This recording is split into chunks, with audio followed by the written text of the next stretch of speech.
Bismillahirrahmanirrahim. Assalamualaikum warahmatullahi wabarakatuh.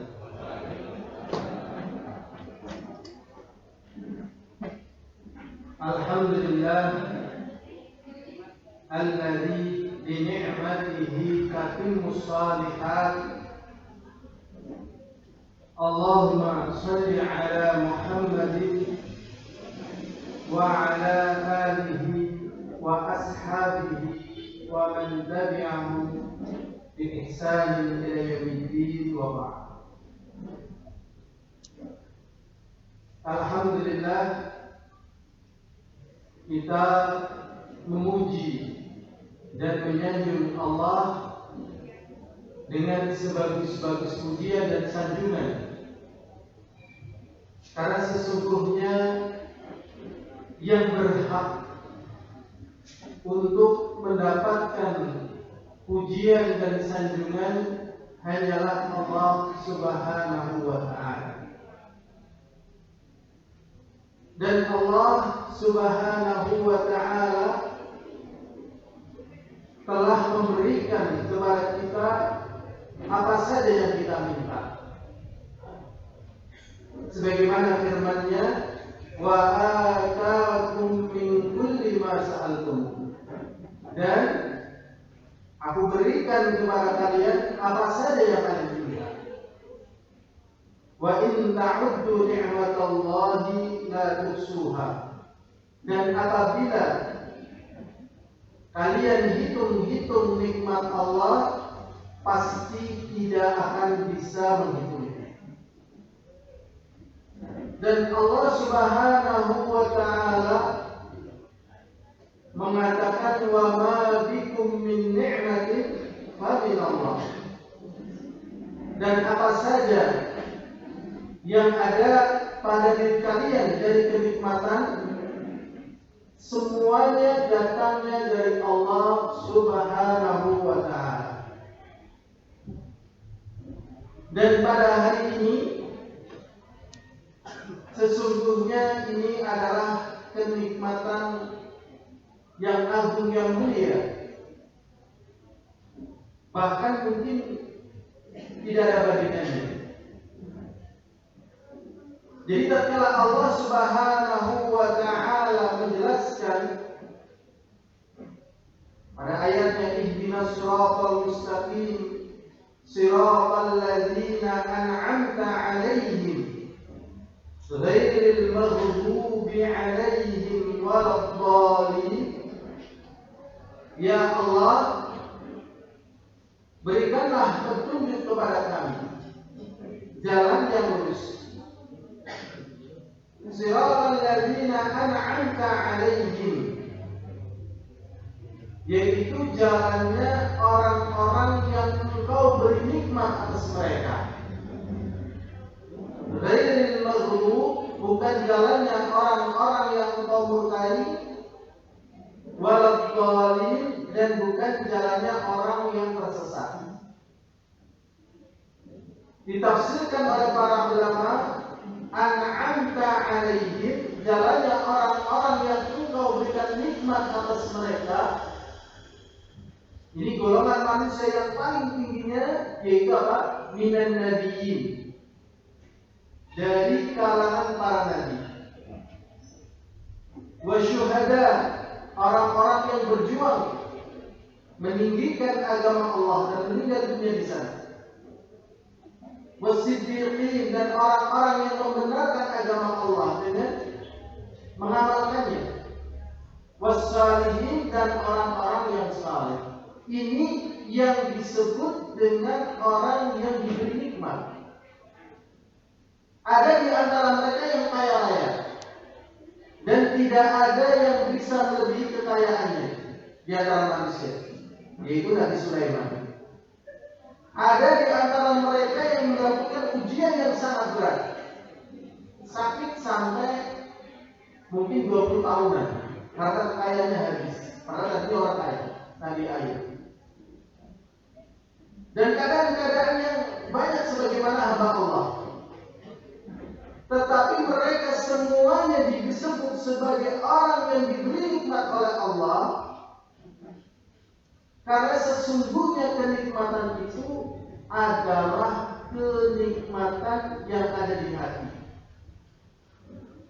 Jadi kalau manusia mendapatkan semua kenikmatan, pangkat, derajat, kemudian pengakuan masyarakatnya,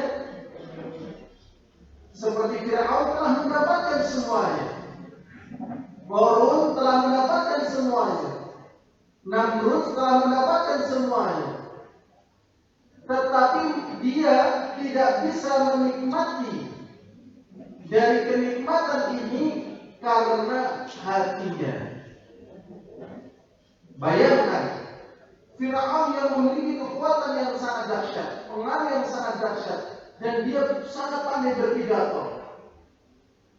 Dengan kekuatan fisiknya dan kesehatannya, bahkan disebut oleh Allah di dalam Al-Quran, huwa yu'bad wa la ya'bud. Dia itu diibadahi dan tidak beribadah. Sedemikian super powernya Fir'aun, sehingga menjadi catatan sejarah yang tidak hilang di dunia ini. Tetapi baru mendengar berita nanti akan ada bayi yang lahir yang akan menghancurkan kekuasaannya, baru bayi, bayangkan, dia sudah lepas kendali.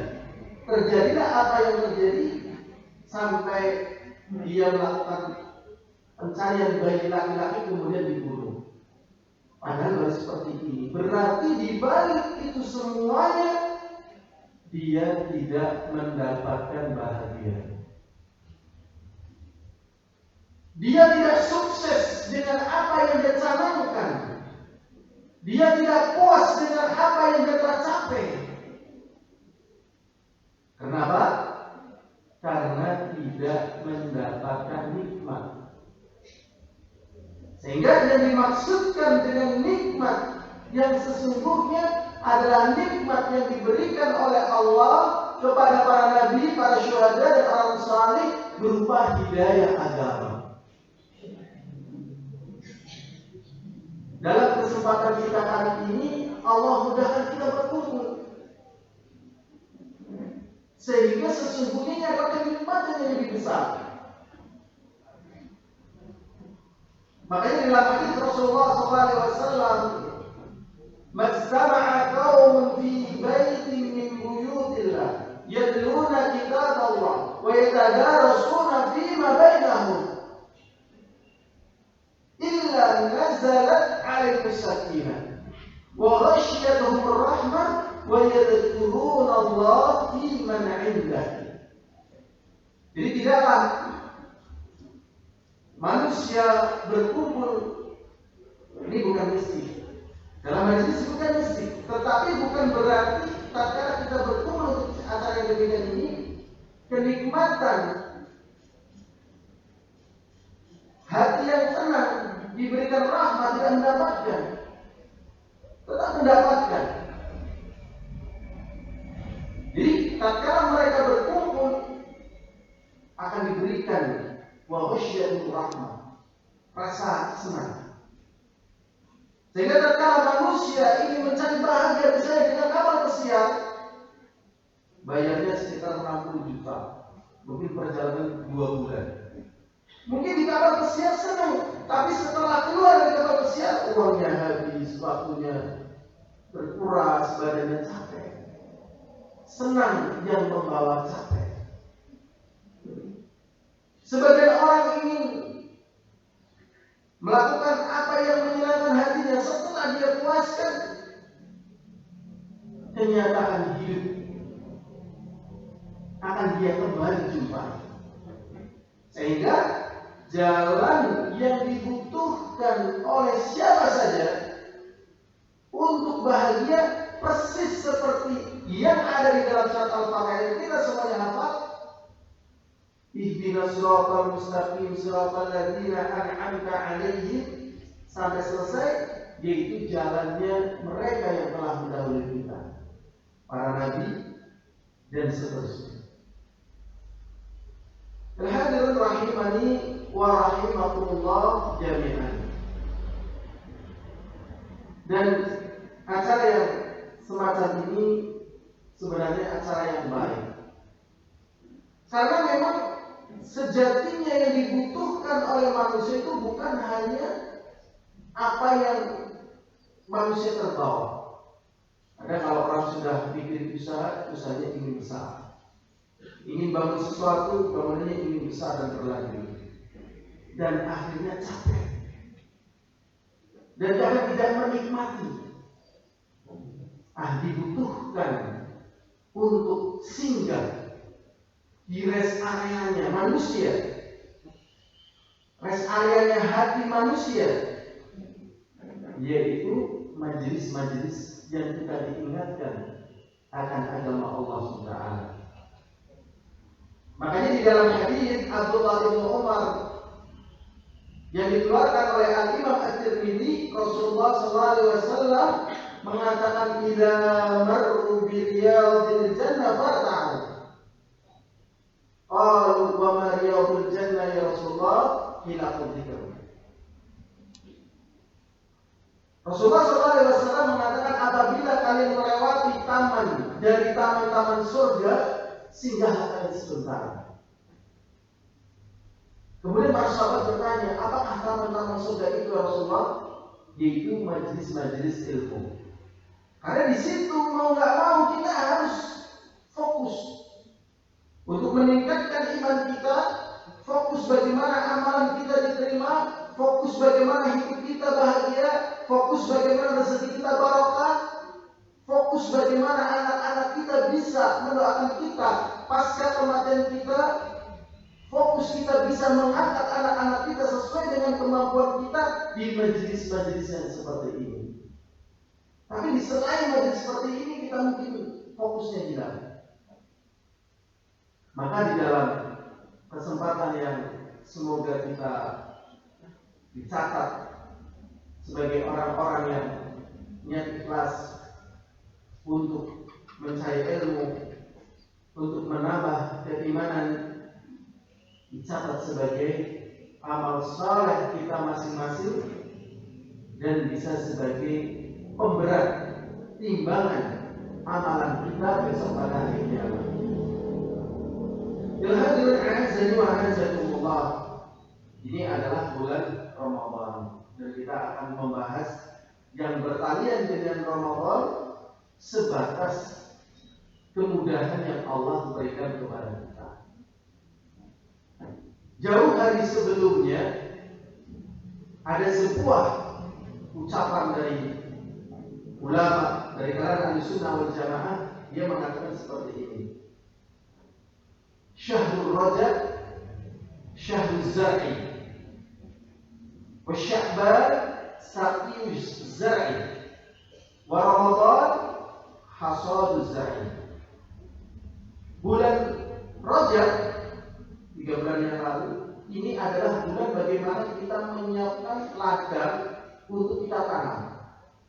Jadi kita sudah ancang-ancang. Jadi orang-orang sore itu sudah ancang-ancang. Sebenarnya yang demikian ini akhirnya kalau bahasa kita sekarang ini namanya manajemen.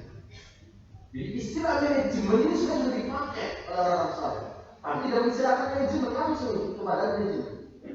Sehingga mereka itu efektif dan efisien. Ada perbedaan antara efektif dengan efisien. Mereka sudah mempersiapkan pada bulan Rajab. Pada bulan Sya'ban sudah mulai kesiapan pematangan sehingga mulai mengairi, memupuk. Dan kita masuk di bulan Ramadan ini adalah kita panen. Kita panen amalan. Dan Ramadan yang paling final ini di saat kita ini. Ini Ramadan yang paling final ini. Karena apa? Karena al-amru al-khawatim. Perkara itu dihitung pengakhirannya, bukan permulaannya, bahkan pengakhirannya. Jadi terkadang ada orang jahat, luar biasa. Bahkan kalau dalam hadis ada yang sampai membunuh 100 jiwa. Bahkan kalau dalam realita ada yang lebih. Tidak beribadah kepada Allah, berzina dan seterusnya, dari seluruh kejahatan. Sampai istilah zaman dulu kan terkenal dengan istilah molimo. Ini bukan hanya molimo. Ya, ada minuman M150. Bukan hanya madat, main, madon, dan seterusnya sampai 150. Yang demikian ini bagi orang-orang yang tidak berilmu langsung mengatakan, oh, rakai. Begitu. Ada juga orang yang dari kecil amal soleh, mungkin umur 7 tahun udah ada Al-Quran. Ada yang 7 tahun udah ada Al-Quran. Dan beribadah terus. Orang mengatakan, oh, surga. Yang benar bagaimana? Kita katakan, tatkala kami dari kecil bujujat terus ada orang mati, ya. Kita di sini berhadapan dengan para guru. Guru kalau bagi saya ini adalah pawang. Pawang bukan pawang ular, bukan pawang gajah, bukan pawang hujan, tetapi adalah pawang manusia. Jadi problematika bangsa ke depan, masyarakat ke depan sebenarnya bapak ibunya yang terdepan. Aslinya di sini. Walaupun mungkin ada petunjuk kurikulum dan sebagainya, tapi kan secara pribadi ada membentuk karakter. Karena tidak semua orang bisa menjadi apa? Guru. Ini ada pembagian. Tidak semua orang bisa menjadi apa? Guru. Ini ada pembagian. Apa semua orang bisa jadi guru? Nah, mungkin guru diejek ya sama orang. Hei guru nih, ayo hebat-hebatan. Kita naik pohon kelapa, ya, beres. Mungkin guru saya nggak bisa, ya, saya nggak bisa beres naik pohon kelapa. Tetapi para tukang beres, ayo kalian, para tukang beres, kita naik podium. Nah, podium ini ternyata jarak yang bisa naik, walaupun tukang beres. Guru bisa, gitu benar. Guru itu biasanya anaknya tahun-tahun secara umum. Saya amati anak guru, anak tentara, anak insinyur, sing tahun-tahun anak guru. Ya, anak apa? Guru. Makanya ada istilah guru di guru, lan di guru. Ya, di guru lan di guru. Jadi pengaruh dunia ke depan kayak apa? Sebenarnya panjenengan ini ikut berandil, mewarnai. Ya, bahkan saya ingat ya ucapannya Ali bin Abi Thalib. Ya, Ali bin Abi Thalib mengatakan begini, dinuka innama huwa damuka lahwalahika khudhu anil ladina istaqamu wa la ta'khudhu anil ladina mal. Dan juga ada contoh lagi, apabila kalian melihat seorang anak dididik oleh orang yang soleh, maka dia akan menjadi orang yang soleh. Semoga guru-guru di sini adalah cerminan gambaran orang-orang soleh di masyarakatnya masing-masing. Loh, saya banyak kekurangan, saya banyak ini. Ya siapa sih di antara manusia yang sempurna? Saya kan dulu hanya nanti akhir bulan atau awal bulan saya gajian. Ya mungkin perasaan kita, tapi kan kita juga ada kewajiban di sana. Jadi semangat di sini para guru. Ya, bahkan ada pepatah yang mengatakan, ya misalnya seorang guru, ya sesungguhnya hak yang paling penting untuk ditunaikan adalah hak seorang guru. Apabila seorang guru ngasih satu huruf saja, maka dia berhak mendapatkan sekian dirham. Sekian apa? Dirham. Berarti guru ini posisinya sebenarnya tinggi sekali. Cuma karena muncul ada bab Google dan sebagainya, guru agak sedikit dikumpulkan ya. Sebenarnya guru tetap penting karena munculnya bab Google dari orang atau dari alat atau dari teknologi sendiri. Tetap bab Google juga munculnya dari orang. Kemudian orang yang terjun di dunia maya seperti itu, tatkala dia tidak memiliki bimbingan, sering salah paham. Jadi tetap peran guru itu penting. Ayo, apa yang kamu baca, bagaimana penilaian tentang masalah ini, Terus tanggapanmu bagaimana sejauh mana terhadap masalah ini? Nah ini tanya dulu. Karena di masa kita ini ya ada dokter jiwa cerita kepada saya yang masuk ke rumah sakit jiwanya itu di antara sebabnya karena HP. Karena apa? HP. Jadi kita harus praktek menjadi guru, ya memantau, mengamati pola pikir anak didik kita dan dengan ikut di dalam kebaikan pahala di dalam masalah itu. Alhamdulillah azani wa azakumullah. Jadi kita masuk kepada pembahasan Ramadan. Jadi perkara itu tergantung pada akhirnya. Sehingga tatkala kita melihat orang yang tadinya kelihatan jelek dari awal, paling kita katakan kalau dia seperti itu dikhawatirkan dia akan mati su'ul khatimah dan dimasukkan ke dalam neraka. Hanya gitu dikhawatirkan. Begitu dikhawatirkan. Karena kita nggak tahu mungkin dia mati taubat, sebelum mati taubat dan masuk Islam sejadi. Kalau dia beramal soleh, semoga Allah menjaganya dan dia diwafatkan dalam keadaan husnul khatimah. Dan pada pembahasan kita kali ini kita masuk di 10 hari yang terakhir. Maka apabila kita lihat dalam perjalanan puasa kita sebelumnya baik, maka tinggal kita sempurnakan dan kita jaga. Dan tatkala kita lihat puasa kita sebelumnya banyak kekurangan, maka kita bertobat kepada Allah dan kita mohon diperbaikinya. Ilhadirun a'azani wa azakumullah. Ada hal yang penting yang kita perlu ketahui tentang puasa. Jadi ibadah puasa ini berbeda dengan ibadah yang lain. Dan puasa Ramadan hanya ada pada umatnya Nabi Muhammad SAW.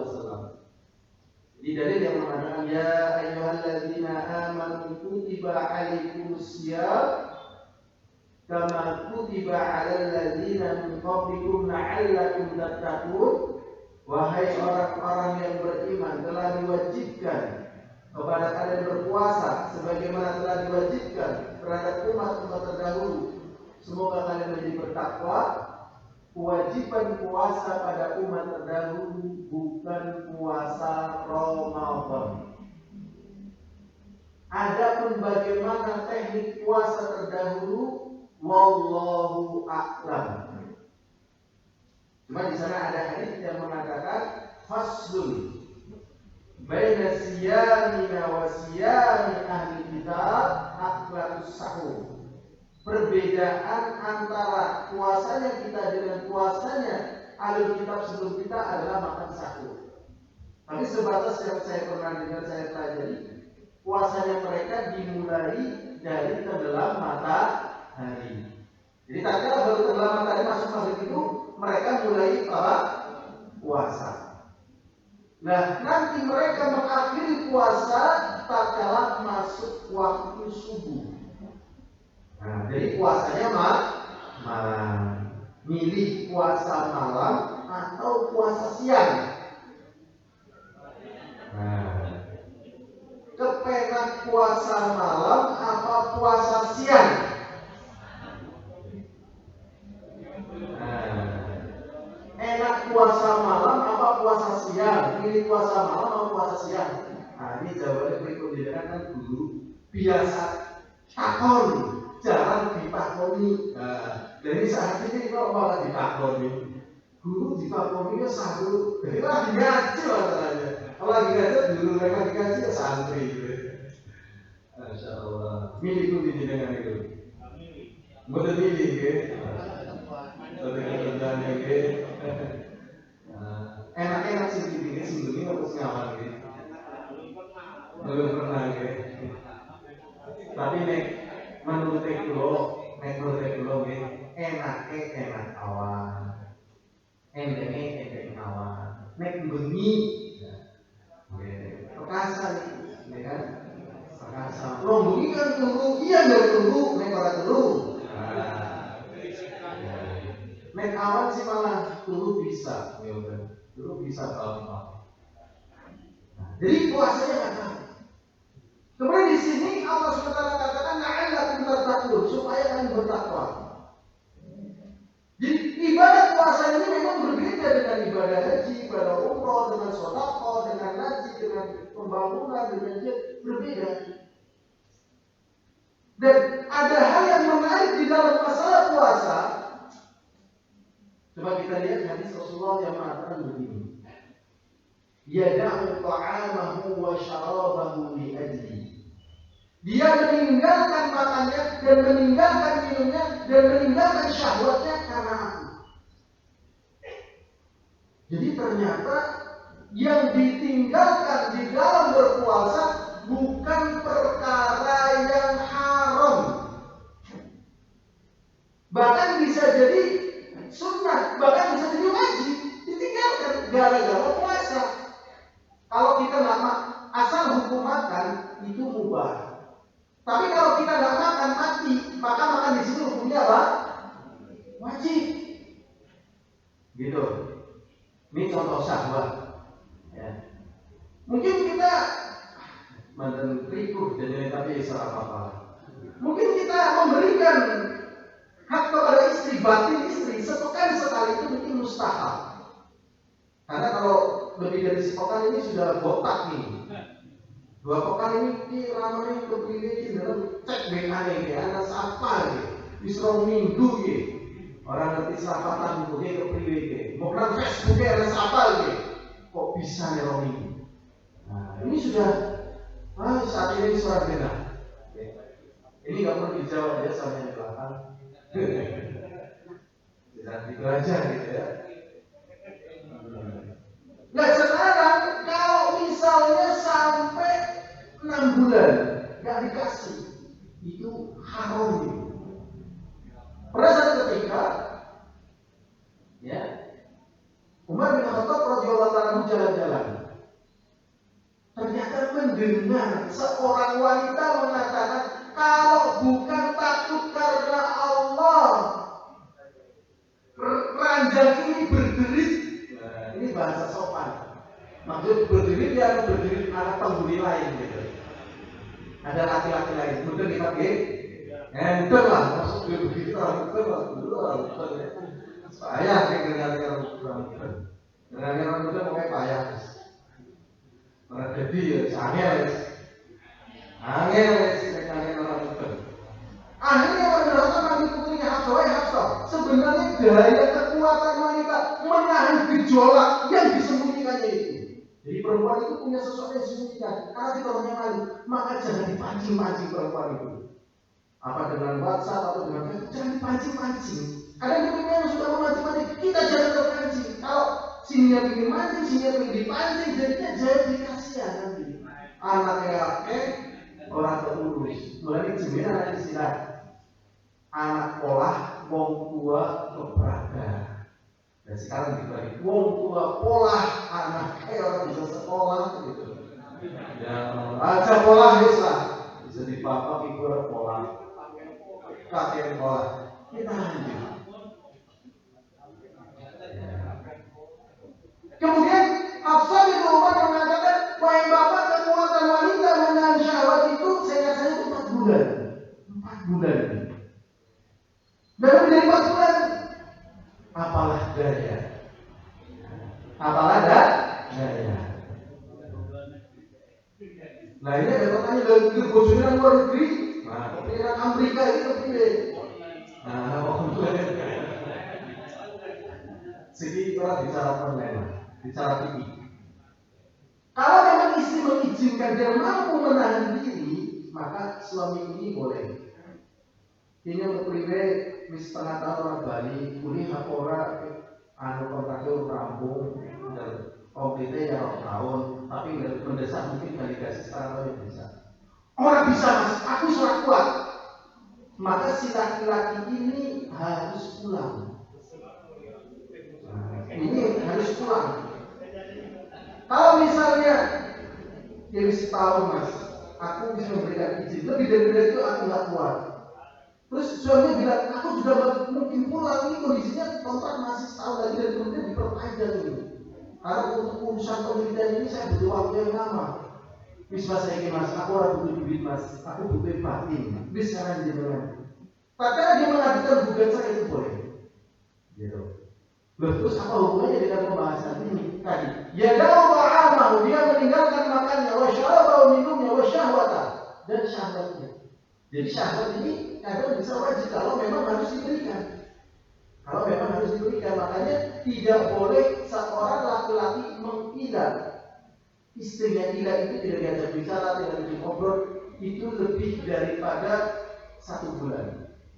Ya, jadi kalau 1 bulan ya di boykot itu tidak diajak bicara, tidak diajak makan dan seterusnya. Kalau 1 bulan itu harus dihentikan, nggak boleh. Karena badannya itu tersiksa. Tatkala Ramadan ini semuanya ditinggalkan. Apa sih yang menjadi hikmah dan tujuan Allah Subhanahu wa taala memberlakukan puasa menjadi sedemikian agung, sedemikian sakral dan sedemikian beratnya sehingga banyak orang yang tak berpuasa?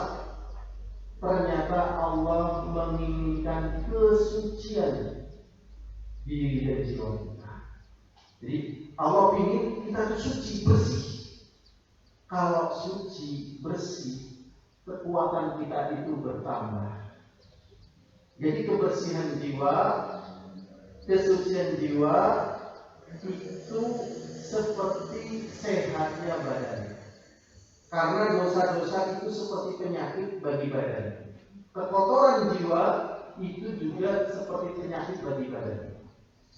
Sehingga tatkala mereka berpuasa kemudian melanggar hal yang demikian ini, Rasulullah SAW mengatakan, "Laisa lillahi hajatun man lam yada' wala zur wal 'amal bihi." Dan Allah tidak butuh bagi mereka yang berpuasa kemudian tidak meninggalkan ucapan dusta dan beramal dengannya. Ucapan dusta seperti itu Allah tidak butuh. Bahkan Rasulullah SAW mengatakan, ini terkadang orang yang berpuasa laisa hadhi min siyamihi ilal ju' wal 'atas. Tidak ada dampak positif, pengaruh yang besar tatkala dia menjalankan puasa kecuali dia hanya tahu lapar dan dahaga. Jadi sebenarnya puasa ini melahirkan jiwa-jiwa tangguh aslinya. Tetapi kalau kita nanti selepas Ramadan jiwa kita kalau nggak tangguh, tahun depan kita perbaiki lagi puasanya. Tapi sekarang kita masih di bulan Ramadan dan semoga nanti di akhir Ramadan kita itu ya di samping diterima amalannya, kita merasakan ada dampak baik dari ibadah Ramadan yang kita lakukan. Dan apa ada di antara kita yang tahu amalannya diterima? Tidak. Dan bagaimana kita katakan amalan kita diterima dan amalan kita tidak diterima? Amalan diterima atau tidak diterima itu ya itu dari pengaruhnya. Kalau setelah Ramadan ini nanti kita tambah senang berpuasa, tambah senang baca Al-Quran, tambah senang, tambah sabar terhadap istri, tambah hormat terhadap suami, tambah paham terhadap anak, lingkungan, berarti insya Allah amalan puasa kita itu apa? Diterima. Tetapi kalau lepas Ramadan nggak bisa bagi waktu dan seterusnya, berarti tanda-tanda kegagalan Ramadan kita itu terjadi. Nah, berarti nanti diperbaiki lagi. Ilhadun azani wa azakumullah. Insyaallah dalam kesempatan kita kali ini mungkin kita nanti akan bahas tentang malam qadar dan juga ikhtikaf. Tetapi di dalam masalah puasa ini ada hal-hal yang terkadang sulit ya, dipahami dan ini kita sampaikan.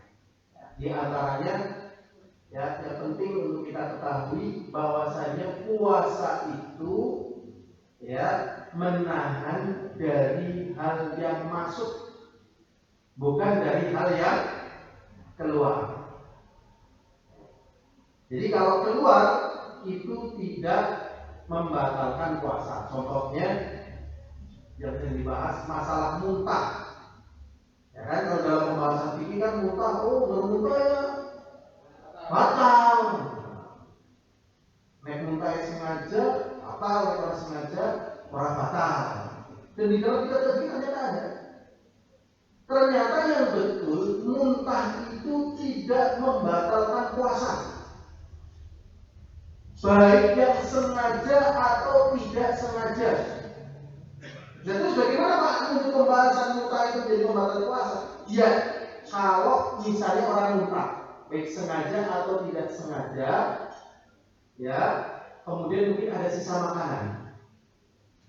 Ada sisa apa? Makanan. Kemudian ditelan.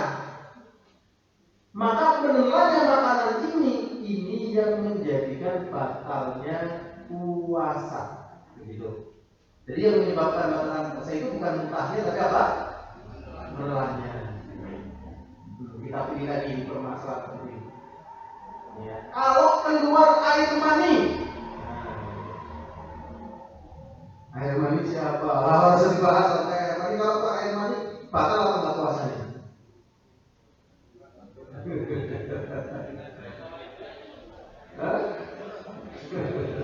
Ini permasalahan ruwet ini. Benar permasalahan di babak itu ruwet ini. Kalau mimpi enggak? Ya, para ulama sepakat kalau mimpi tidak. Bagaimana kalau bercumbu dengan istri kemudian mengeluarkan air mani?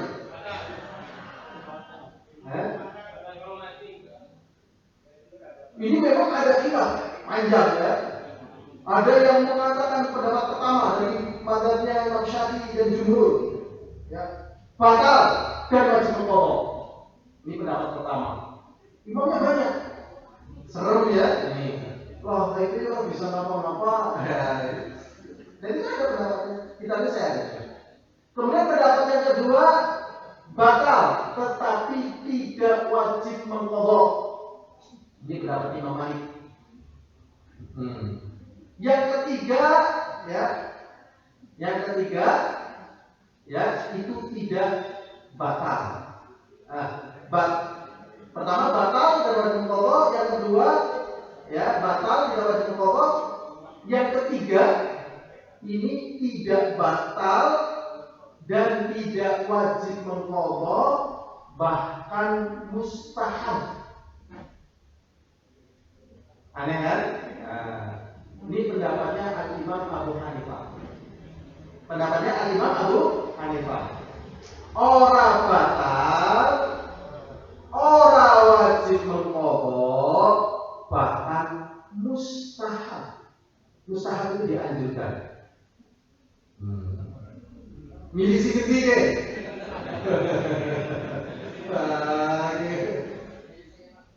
Milih sikit-sikit.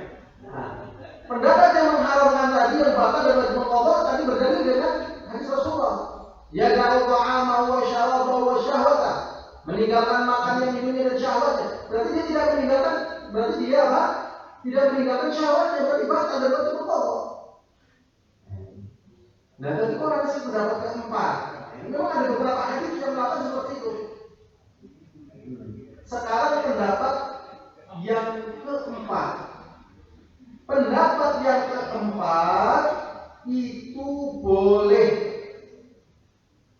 Ya, pendapat yang keempat itu boleh. Baik bagi laki-laki, baik bagi kakek-kakek ataupun pemuda. Jadi hanya sekedar apa? Boleh. Baik kakek-kakek ataupun pemuda. Gitu. Asalkan dia mampu mengendalikan dirinya. Asalkan dia mampu mengendalikan apa? Dirinya. Tetapi kalau tidak mampu mengendalikan dirinya, minimal makruh, bahkan bisa haram. Minimal apa? Makruh atau haram. Nah sekarang bagaimana kalau keluar air mani? Kalau keluar air mani tanpa sengaja karena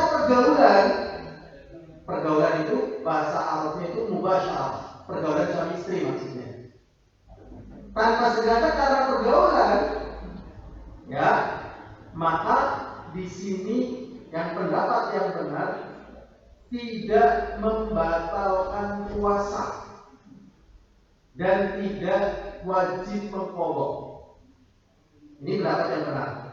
Jadi niat kita kan cuma bergaul, ya kan, bergaul, tidak ada niat lain, hanya bergaul suami istri. Ternyata sampai keluar air mani, ya, maka tidak wajib mengqadha dan ya tidak membatalkan puasa. Cuma dia hendaknya beristighfar, tobat, karena ini termasuk sudah terjatuh kepada syahwatnya. Tetapi kalau dia itu sengaja mengeluarkan, batal puasa. Jadi puasanya apa batal? Gitu. Puasanya apa? Batal dan wajib mengqadha. Ya sekarang pertanyaannya, kan sudah keluar dan tadi niatnya sengaja, tidak terjadi kopius, ya, tidak terjadi ilat, tidak terjadi proses nyemplungnya timah ke dalam sumur, ya kan? Itu puasanya batal. Berarti puasa kita ini gimana? Kita makan minum atau sebagaimana? Tetap kita tahan. Tetap kita tahan, kita jangan makan dan minum. Sehingga sebagian ulama mengatakan batal dari sisi pahala. Batal dari sisi apa? Pahala, tetapi puasanya sah karena tidak ada proses makan dan minum. Jadi ini perdebatan dalam para ulama. Tapi yang mengatakan batal ya karena dia tidak meninggalkan syahwatnya. Tapi itu yang betul ya membatalkan puasa. Ya, membatalkan puasa. Makanya untuk macam ini kalau kira-kira nggak mampu jangan. Tapi kalau mampu nggak apa-apa. Karena Rasulullah SAW ya menggauli istrinya wa huwa shaim dan dia dalam keadaan berpuasa. Kemudian ada datang seorang pemuda, ya Rasulullah, aku apakah boleh mendatangi istriku bergaul di bulan Ramadan? Boleh, asal kamu mampu. Ada riwayat lagi datang kepada Rasulullah, jangan. Loh, kenapa engkau katakan kepada laki-laki yang sudah tua boleh, kepada yang muda dirinya itu nggak boleh? Ya karena dia mampu mendidik dirinya, kamu tidak. Jadi dalam masalah ini hanya sekedar boleh, tapi jangan berlebih. Jangan apa? Berlebih sampai keluar mani. Ya, adapun wadi tadi ini nggak masuk pembahasan karena tidak membatalkan. Kemudian bagaimana kalau sampai terjadi ilaj? Ya, ilaj itu artinya nyemplung tiba mengsumur bermudahnya. Nah ini pembahasan itu memang ada. Ini ya aslinya ini bayar kafaroh, aslinya itu bayar kafaroh pertama memerdekakan budak, dan cuman budak di masa kita nggak ada, akhirnya puasa 2 bulan berturut-turut begitu. Sebulan baru bisa, ya itu kan kasus pada orang lain. Nah, kita kan beda dengan orang lain. Al-hadrun a'azani wa a'azakumullah. Ini permasalahan yang sering muncul dalam masalah puasa. Sekarang ini permasalahan lagi. Batasan saya ingat. Wanita hamil dan menyusui ini bayar fidyah atau qadha? Ini permasalahan juga jelimet-jelimet. Ini mau ya Allah, butuh sabar. Ya, butuh sabar. Mungkin kita belajar sampai sekian kali, simpulannya nanti di pengakhiran. Jadi masalah fidyah atau qadha, ya kan? Ini begini. Udzur berpuasa itu ada yang sifatnya ya tidak ada jeda. Tidak ada jeda. Terus contohnya Syekhul Fani wa imra'atul ajiz. Syekhul Fani itu artinya yang sepuh. Ya, apa? Sepuh. Sepuh atau sepah. Sepuh ya. Nek sepuh berarti tua ya. Nek sepah.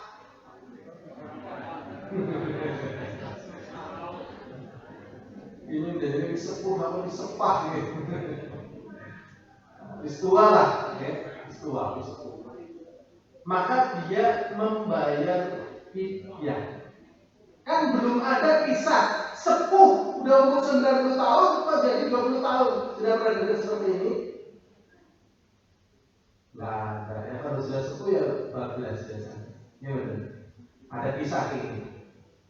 Jadi ada ya tokoh yang diberi kemampuan luar biasa, namanya Al-Halaj. Al-Halaj itu ngaku sebagai Tuhan. Ngaku sebagai apa? Tuhan. Akhirnya suatu ketika Al-Halaj ini datang kepada orang yang sudah tua, buta, rambutnya putih, tapi dia seorang ahli ibadah.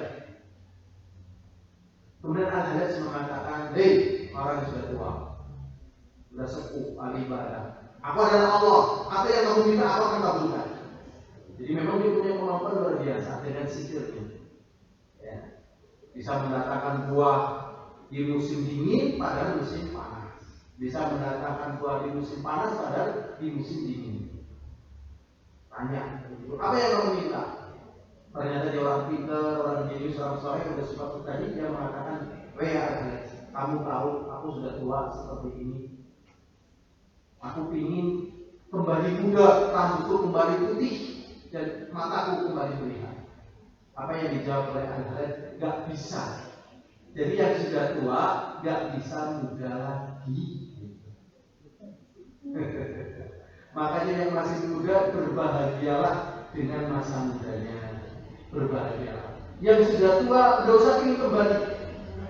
Ya, karena tua itu di bawah. Rambutnya gak perlu disemir lagi. Gak apa-apa. Mbah jadi disuri kabeh men. Bisa mangan garam. Dan kan ada di semiriran di kamu melu habis makan tua berapa apa? Gelem ya alhamdulillah, gelem ya alhamdulillah. Enggak usah di ya. Jadi yang tidak mungkin kembali kepada posisi normal itu tua, sehingga tua itu membayar fidyah. Nah yang jadi permasalahan kita menyusui sama wanita hamil. Apabila takut ada dirinya atau bayinya, ini fidyah atau qadha ini. Sudah pernah dengar ya orang hamil sampai dari umur 25 tahun sampai 70 tahun? Belum pernah kan? Menyusui sampai umur 70 tahun belum pernah kan? Mungkin pas umur 25 tahun kesudutan terus. Setahun siji. Ya 25 tahun siji, 26 tahun siji, sampai 30 tahun sudah berapa? 10. Nah, apa ini yang kayak gitu ya apa? Ya kan? Akhirnya dalam posisi semacam ini ada Abdullah bin Abbas dan juga Abdullah bin Umar memberikan fatwa. Ya wis apa bayar fidyah? Mau kesundulan bae kok. Kesundulan apa ya Bu kan? Itu istilah ngomong kan. Ya kayaknya lagi misori, kayaknya batangnya anak. Bapak kayak teladan ya. Ini banyak fidyah ini. Nah, tapi kan berhenti nantinya, ya kan? Nah, maka dia kalau memungkinkan lebih bagus dia juga membayar pokok dari puasa yang dia tinggalkan tadi. Ini pada kasus yang kesundulan. Tapi kan ada juga yang Siti hamil, ya, 3 tahun kembali hamil maning, ya kan? Ini kobok. Ya, memang dulu waktu saya kecil diajarin, ya.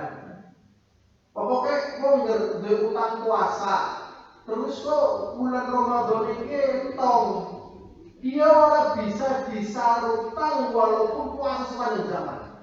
Ternyata hadisnya ini baik. Ternyata hadisnya apa? Baik. Jadi boleh misalnya kita kemarin masih punya utang puasa, kita masuk ke Ramadan ini, ya kan? Ternyata di Ramadan ini kita punya utang lagi 5. Masuk ke Ramadan ini habis, maka utang yang kemarin kita utang misalnya masih 2, kalau utang sekarang 5 masih bisa. Karena yang namanya utang harus dibayar. Tetapi ada yang punya utang nggak perlu dibayar. Sholat. Jadi tatkala kita pernah meninggalkan sesuatu sebagainya itu nggak perlu dipotong. Itu pendapat yang benar. Jadi kita diperintahkan mengqadha puasa, tetapi tidak mengqadha sholat. Begitu. Ya. Jadi wanita hamil dan menyusui, nanti kalau sudah tidak hamil dan tidak menyusui, bayar utang puasa. Lah nek sing kesundulan yang bayar di Iya. Tapi yang betul memang hak anak itu kalau dalam Islam itu 2 tahun, memberikan hak anak 2 tahun. Hak susuan itu berapa? 2 tahun. Jadi 2 tahun si anak ini sudah disusui, ya, baru nanti diadeni maning, gitu loh. 2 tahun maning, diadeni maning, begitu. Ya. Jadi kalau yang kesuduran ini, kalau zaman sekarang udah jarang ya kesuduran. Jarang ya. Jarang ngasih ya. Sebenarnya banyak anak tetap banyak bahagia. Ya. Jadi yang benar itu banyak anak banyak bahagia. Memang banyak umat banyak biaya. Ya. Jadi punya banyak anak banyak biaya, banyak umat banyak repot, tapi banyak bahagia. Contohnya dalam prakteknya wong sing anaknya akeh ngeci pas perok, ya kan? Dia sing gawa mobil, sing gawa bis, sing gawa piye, ana sing gawa sarung, ana sing gawa macam-macam.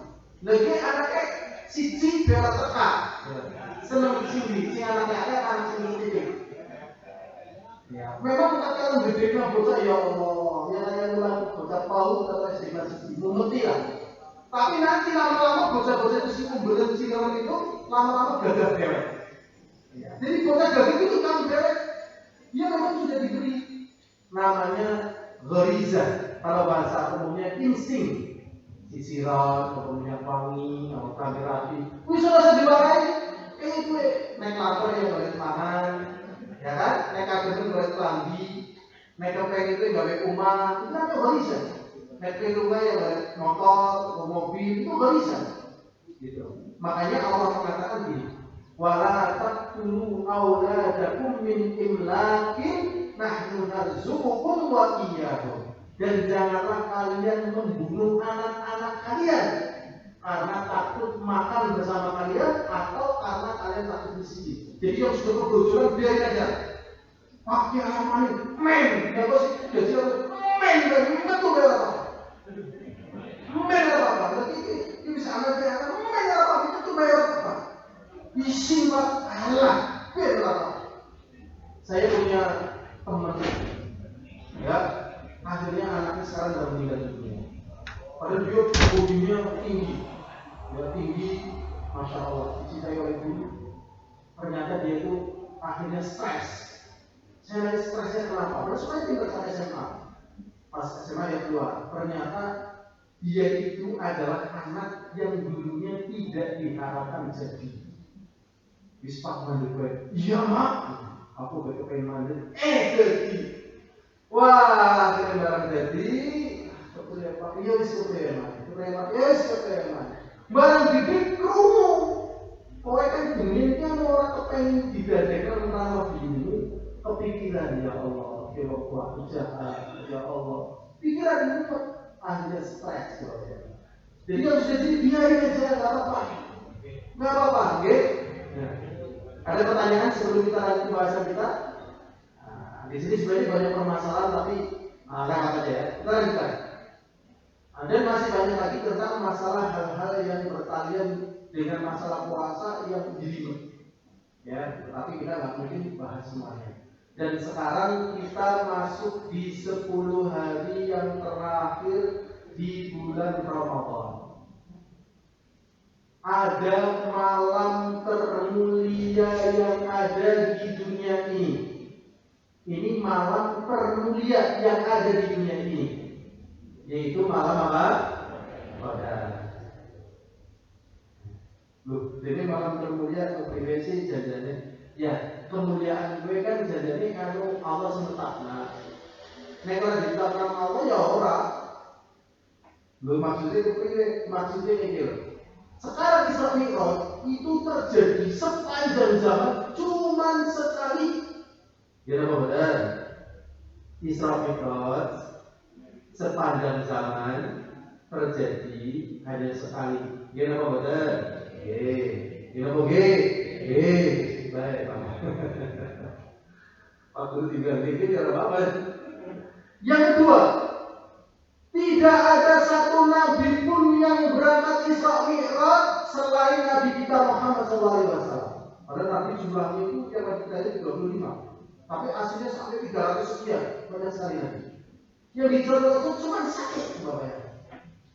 Yang ketiga, pada Isra Mi'raj ini menerima perintah yang sangat besar, yaitu perintah apa? Sholat. Bersamaan keagungan dan kemuliaan malam Isra Mi'raj itu tidak ditetapkan oleh Allah sebagai malam yang utama, sebagai malam yang kita diperintahkan untuk menghidupkannya, sebagai malam yang diperjuangkan kita untuk mendapatkannya, sebagaimana malam Qadar. Sebagaimana malam Qadar. Jadi ada dua cara mengucapkan malam Qadar atau Lailatul Qadar. Gitu. Jadi malamnya namanya apa? Qadar.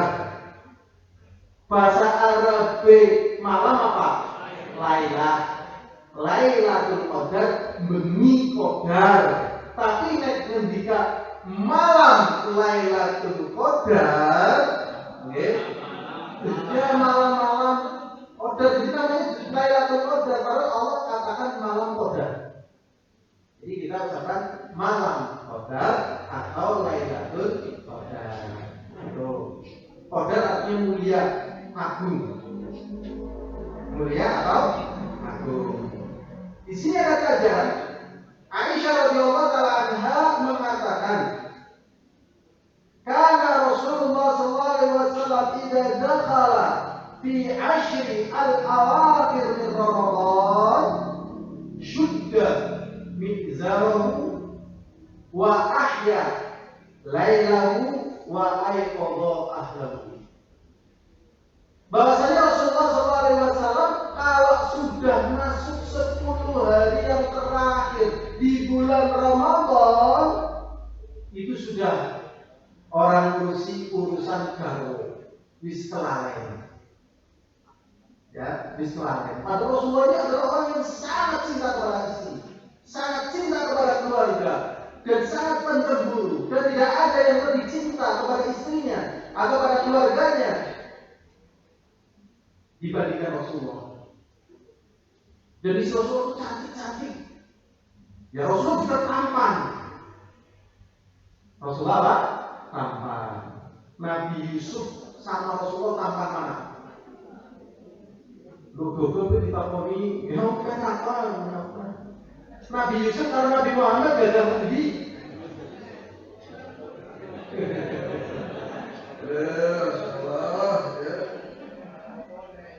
Guru kadang orang ngerti, lah ini pentingnya sekolah apa ini? Sing paling gagah sedunia erat-erat begini Pak. Pertama, Nabi Adam. Sedunia erat-erat nih Pak. Dari zaman dunia ini sekali-kali kiamat. Sing paling gagah Nabi Adam. Nabi Adam. Berdasarkan Rasulullah SAW, besok kalian dimasukkan ke dalam surga ala surati abikum Adam. Besok kalian dimasukkan surga dalam bentuk seperti bapak kalian Adam. Jadi langsung gagah, masya Allah. Mulai dari sisi orang pakai gagah, orang apa? Si orang pakai ayu, orang apa? Orang lain orang apa? Men, orang butuh. Butuh itu udah di surga. Dan berapa banyak yang tampan masuk bumi, yang cantik masuk bumi, karena tertipu dengan ketampanannya dan kecantikannya. Ya pokoknya gagah Allah harus dipikir. Gagah berada bujangan. Ayu itu guys. Oh biasanya gagah Allah ada tertarik. Gitu. Makanya yang nggak gagah rasa sedih ya. Sini rom sini pendek sini. Allah bisa pikir. Sing ngene mancung lah, rasa sedih Nah, kemudian Nabi Muhammad yang tampan berikutnya. Nah, sedangkan Nabi Yusuf paling tampan itu di masanya, pada zamannya, di bangsanya itu. Gitu loh. Jajal lah, boleh teman buaya si paling gagah. Ketemu, iya gagah teman. Golek orang Palestina si paling gagah. Loh, nengkok guys. Bener itu lah. Orang Palestina itu orang Syam itu, masya Allah. Adam itu kan dari Syam, Nabi Ibrahim dari Syam, Nabi Muhammad juga dari Syam. Jadi Nabi Muhammad itu aslinya pendatang itu, karena keturunannya Nabi Ibrahim. Gede dulu gagah. Saya pernah berdekatan dengan orang Syam waktu di Yaman. Iya ya. Ya Allah, main banget ya. Gertikimu main gitu. Jadi kan ada ikan hias, ada foto hias, apa ada hias? Sebenarnya manusia juga ada manusia hias. Cuma yang ngomongnya orang lihat matanya biru, wah ya Allah, main banget. Makanya kalau pas haji itu kan campur dengan berbagai macam negara. Itu banyak butuh baso. Nanti kalau ketemu dengan wanita-wanita yang dari Syam itu, astagfirullahaladzim, hati lewat juga aja. Butuh baso ya, restoran haram. Nggak boleh, ya. Pokoknya dia, karena Rasulullah mengatakan, ya Ali, wahai Ali, ya, la tattabi'in nadratun nadratah, fa inna laka ula. Wahai Ali, dengan dia bisa umur segitu aja menang baik, ya, karena uzur dari Allah itu pas pandangan pertama. Ya. Tapi kadang orang bisa sebenarnya baik, aku orang dalam momen pada banget. Kayak Mario main Allah sih grup Mario bang. Ya, ini Rasulullah adalah orang paling ganteng, lebih Nabi Yusuf di masanya tadi. Bersamaan dengan itu, kalau sudah seperti itu, untuk tinggalkan istrinya. Udah, ya, kemudian itu yang mulai, ya. Dan Rasulullah SAW mengatakan taharrauha, carilah, iltamisuha, carilah malam qadar. Dan Rasulullah mengatakan bahwasanya malam qadar itu pada 10 hari yang terakhir yang ganjil.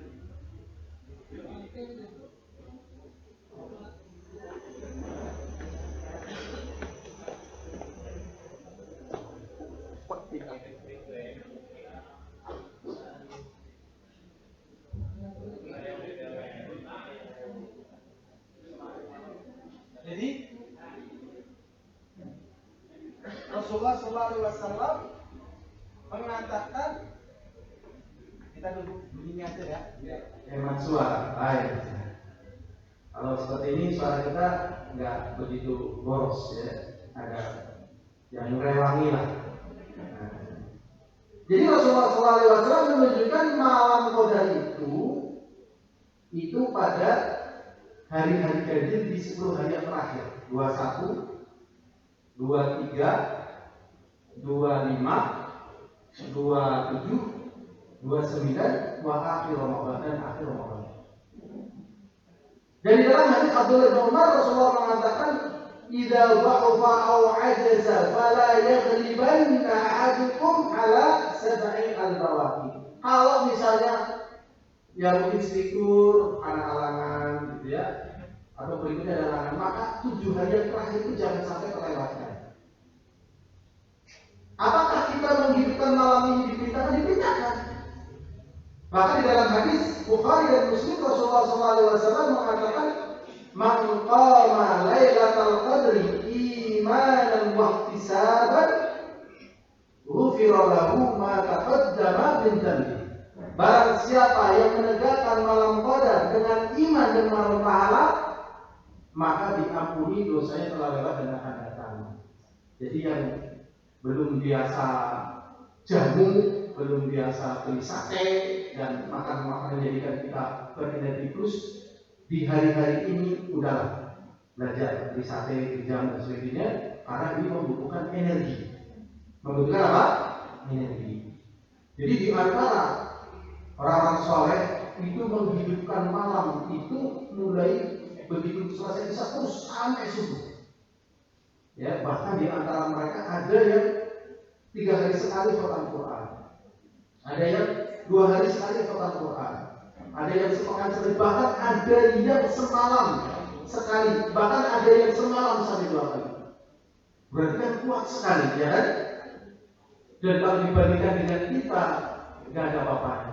Jadi kita yang sudah berusaha tekun, soleh, baik, istilahnya soleh, istilahnya macam-macam. Ya, kalau kita meningkatkan durasi kita untuk seperti itu, mungkin kita sakit, ternyata ada pendahulu di sana. Tetapi tetap La yukallifullahu nafsan illa wus'aha. Dan utamanya sebagaimana yang sudah diketahui. Inna anzalnahu fi lailatul qadr. Wa ma adraka ma lailatul qadr. Lailatul qadri khairun min alfi syahr. Tanazzalul malaikatu wa ruhu fiha bi'izni rabbihim min kulli amr. Salamun hiya hatta matla'il fajr. Kemudian bagaimana kalau kita menjumpainya? Doa yang diperbanyak adalah Allahumma innaka afuwun tuhibbul afwa fa'fu anni. Berapa sebenarnya? Kenapa ada si dereng apa? Berapa sebenarnya? Gebut sama-sama ya. Allahumma innaka afuwun tuhibbul afwa fa'fu anni. Allahumma innaka afuwun tuhibbul afwa fa'fu anni. Ya Allah, sesungguhnya Engkau adalah Zat yang Maha Pengampun. Ya, karena kita kadang melakukan dosa nggak sadar, dan kadang kita melakukan amalan soleh ternyata membawa dosa juga. Kita minta maaf kepada Allah. Kalau bersih dari dosa, ya kita jadi sehat. Jadi orang sakit itu karena memang banyak dosa. Maksudnya gimana? Ya namanya orang ada sakit, ada sehat aja. Tapi sakitnya orang yang bersih jiwanya, ya itu sehat. Pak lagi berian ya Pak, orang Pak jadi ya Pak, orang usah. Kalau rumah sakit apa? Orang usah. Kok di rumah Allah. Nah, dan terus seperti Pak, ya itu namanya. Nah anak yang batal, rumah sakit, ya sobat. Tapi kalau orang yang banyak kotorannya, itu ngomel terus, ya kan? Ngomel. Maka kita belajar jangan terlalu banyak ngomel. Terutama katanya wanita ya. Wanita itu kan ngomel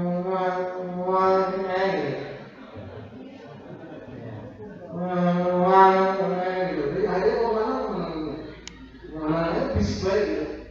Saya jualan mebel. Dan itu yang saya datangkan suami istri. Mesti Pak beli yang mana? Anu ibunya Mas. Betul mau dia kan sendiri dia kan yang bayar ibunya Mas. Yang harus bayar. Apakah seorang laki-laki tidak bisa beli? Bisa. Apa juga bisa punya selera. Tapi kalau misalnya dia yang beli,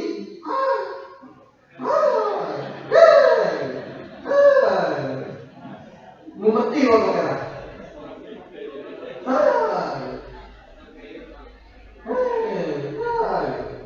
Akhirnya ibu nih.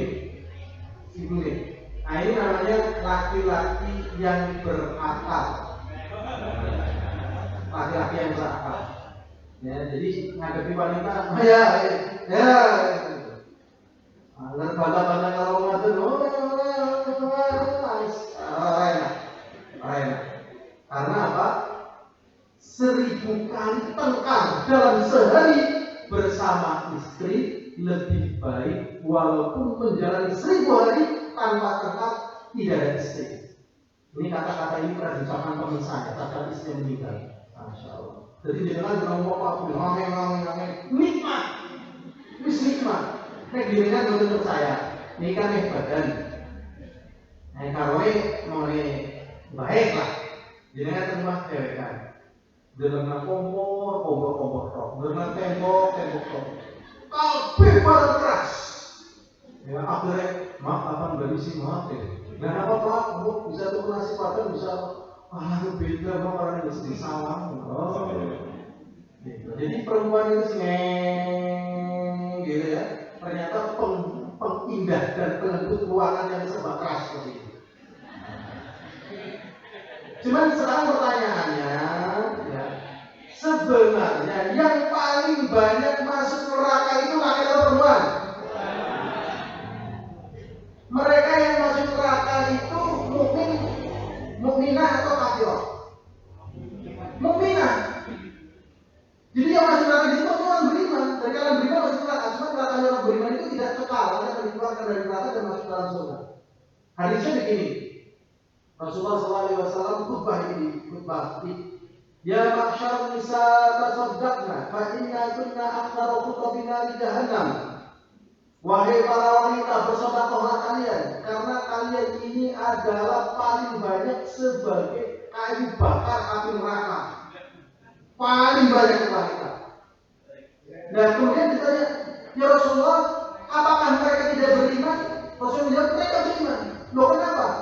Ya, tuktirna syaka wa takfurna asyir. Terlalu banyak mengeluh dan mengingkari kebaikan suami. Mulanya apa? Pak pokoknya bakso, ya bakso, itu bakso, enak. Pokoknya angin banget. Pokoknya pokoknya bakso yang di waktu itu, pokoknya terserah, pokoknya akhirnya sing kuat dari lemah tak kalah berhadapan dengan istri. Karena kalau kita ada kekuatan, ya Allah, kita menjadi laki-laki yang lemah. Jadi laki-laki yang perkasa adalah tak kalah mampu melindungi yang lemah. Jadi sebabnya itu tuktir masyarakat terlalu banyak menurut. Apa sih malah dilindungi dengan Allah juga? Mungkin didengar ya, tembrio catat, dicatat tadi, dia jam sisi, melukis sisi, hitung sebuah dikira, dihitung baik. Dia itu bagus pakai perhatian. Ya Allah, wis. Sekarang pertanyaan berikutnya, yang paling banyak di surga laki-laki atau perempuan? Yang paling banyak di surga adalah atau perempuan?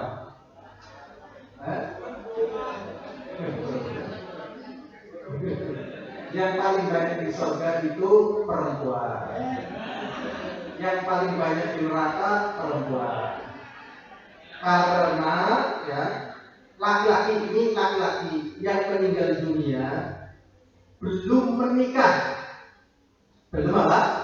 Menikah, masuk surga, ya, nanti dapat 2 istri dari anak Adam. Berapa istri? 2 istri dari apa? Anak Adam.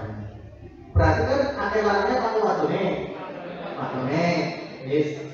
Terus dapat istri bukan dari anak Adam, dari jenis lain, namanya hur'in. Kalau bahasa negara bidadari.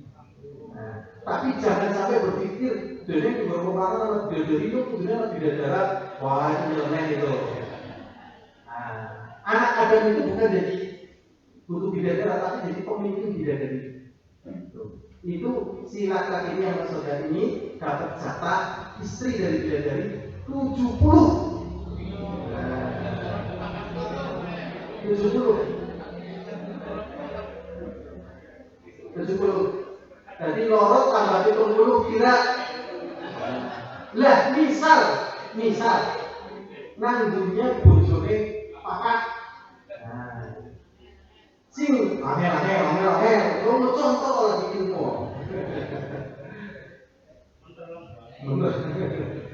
Bojone papat. Abu Bakar isinya 4, Umar isinya 4, Ali isinya 4, Utsman isinya 4. Ini semuanya 4 saudara. Ya, maka yang 4 ini pun menjadi istrinya 4. Kalau yang istrinya 1 ya 1. Jadi pemimpin bidadari. Ya, yang 1 berarti tambah jatah 2 dari anak Adam. Berarti berapa? 3. Tambah jatah lagi 70 dari bidadari. Nah, dari sisi ini ternyata wanita banyak di surga, banyak di neraka, banyak pula di dunia. Di dalam hadis yang sahih, ya, qimatu rajulin qimatu imra'atin wahidah khamsuna rijal. Nanti sampai 1 perempuan banding 50 wanita. Ya, 1 laki-laki 50 wanita. Di Indonesia itu pas zamannya Khofifah Indra Parawansa dan jadi menteri perempuan itu 1:6. Saya punya teman pejabat statistik di Kebumen katanya 1:10. Kalau kita masing-masing data di RT kita, desa kita tetap masih banyak perempuan. Jadi laki-laki yang kuat ternyata ya merdi cepat mati gitu. Jelas sing munggah kelambil tiba sing mati lanang Ramadan. Sing masang steger tiba mati lanang Ramadan. Sing gawa truk tabrakan mati lanang Ramadan. Nah, dari sini lanang sebentar lanang sing lagi kerja nombok tiba esok orang mati waduh. Jadi waktu ini masya Allah dikepenak banget ya. Dikepenak banget. Itu di sini Allah melakukan tapi kan kepenak. Pengelolaan keterima tapi jadinya masih gitu. Masih makanya saya pesan kepada kaum hawa saya minta suami kalian. Saya ini benar. Elek asal jadi kira-kira. Ya direwangilah. Ya kalinya dikasih, kumisnya dirapikan, sapinya disiapkan, makannya. Terus kalau lagi istirahat jangan berisik. Ya, jangan apa? Berisik gitu ya. Sudah ya? Ini yang dilakukan oleh Rasulullah di malam Qadar menghidupkan malam Qadar. Waktunya masih ada atau sudah habis? Sudah habis, ini saja berarti masalah itikaf tidak terbahas. Intinya itikaf itu ya sunnah, boleh dikerjakan di luar Ramadan ataupun di bulan Ramadan. Di bulan Ramadan itu mustahab karena sahih mencari malam Qadar. Allah Subhanahu wa taala wala tubashiruhunna wa antum aakifuna fil masajid. Ini dari tentang masalah itikaf. Ini saja yang bisa kita sampaikan. Ini mungkin masih ada waktu untuk pertanyaan monggo.